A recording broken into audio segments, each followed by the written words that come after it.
Вы знали, что легендарные Levi's родились не на подиуме, а на золотых шахтах Калифорнии?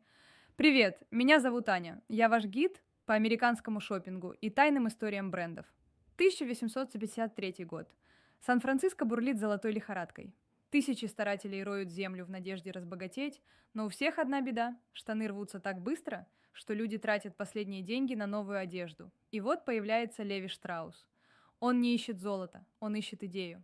Вместо палаток он начинает шить прочные штаны. Берет жесткий деним и вместе с портным Джейкобом Дэвисом усиливает их металлическими заклепками.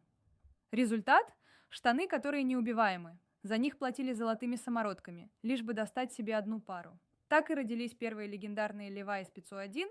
Ирония в том, что грубая рабочая форма для шахтеров превратилась в символ свободы и стиля во всем мире. А если вы сами хотите носить легенды и покупать вещи прямо из Америки, переходите в мой телеграм. Ссылка в описании.